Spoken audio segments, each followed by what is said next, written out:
Hey guys, Aston here from bonafiderides.com, and today we're actually going to take off the valves and valve springs off of a M52 cylinder head that we have here.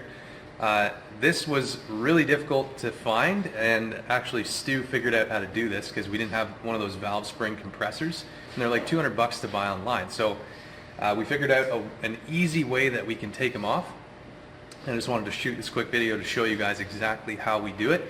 This will work for most dual overhead cam engines as long as you have these bolts here that hold, those bolts held this whole valve assembly with the hydraulic lifters and so on. So let me show you how we did it.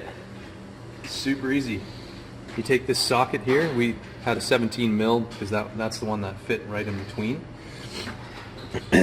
fit it right in between the two valves, just like that. As you can see, get a little close-up of that. So you want to make sure that the edge of the socket isn't touching the keepers, which are what holds the valve in place on the spring, right? So you want to make sure it's pretty centered in there, and then also you want to make sure that you have a little washer here to put on top of this camshaft holder. Don't know why I can't remember the name of it right now. Bearing. Bearing, that's right. Not really a bearing because it doesn't pop off, but yeah, just so you don't scratch the bearing. So throw on your nuts there. This is kind of a weird size. It's an 11 mil. Make sure your socket is centered when you tighten them down and tight.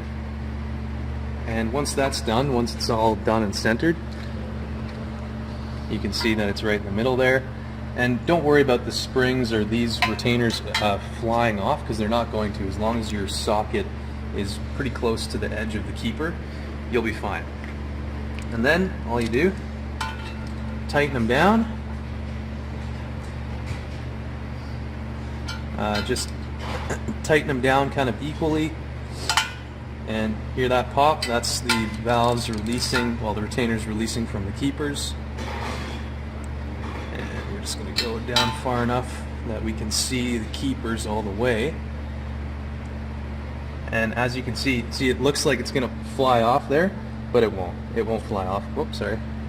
Because it's stuck to the other side as well.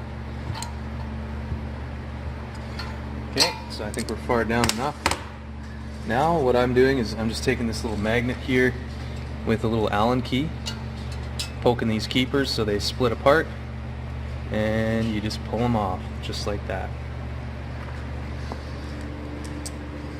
Super simple. Do the same for the other side. It really helps to have a powerful magnet here, because then you can just pop them right off and they stick right to the magnet. Okay, throw them there. And now we're going to back these off. And just make sure you back them off kind of evenly, because you don't want to strip the threads with this actual cam bearing either. But what I've done is I back them off to about there, and then I take one of the nuts all the way, like that.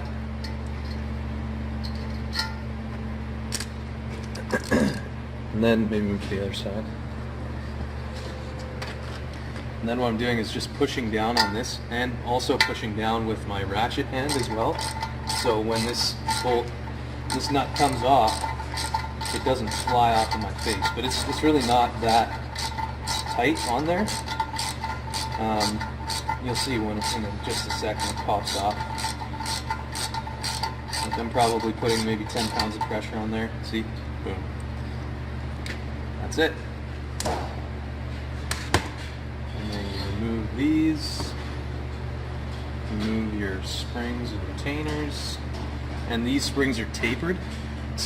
Most dual overhead cam engine springs will be tapered. Oh, there's a little piece of dirt in there. Some of them aren't. Just depends on what engine you're running. And then what we're going to do is just flip this head on its side so we can get at these valves. Now, it's really important to number the valves. I don't know if you can see very well there, but we'll flip it a little bit more. You can see these intake valves here. So I've taken out quite a few already. These are intake. So what you're going to want to do is poke it a little bit out and then just wiggle it a little bit so you can see what the clearance is. The clearance on this engine is 0.5 millimeter. The exhaust valves were a little bit more loose than these are, and that's typically what will happen, but just wiggle it a little bit. Make sure it's kind of within reason. I know it's sometimes hard to tell, but this you should be able to tell if you have even with an untrained hand. So you pull this out. Usually what I do is drop it like that. Usually what I do is just clean it off a little bit, and then check the wear on the actual valve, because you can see where the I don't know if you can zoom in and see that there. Focus. It's not focusing very well, but you can see kind of a brightly colored line, and then you can see where your valve is hitting the seat. You want to make sure on these dual overhead cam engines that you label the actual valves as well, so they go back in the right holes. So what I'm doing is just putting a little piece of tape around it, so I remember where it went.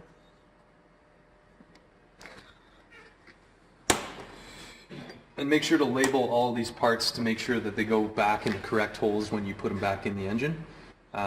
You don't want to be putting your valves in the wrong holes again unless you're going to reseat them or put in new guides, basically. So that's about it. Just thought I'd shoot this quick video to show you guys that cool trick, and hope you got a lot out of it.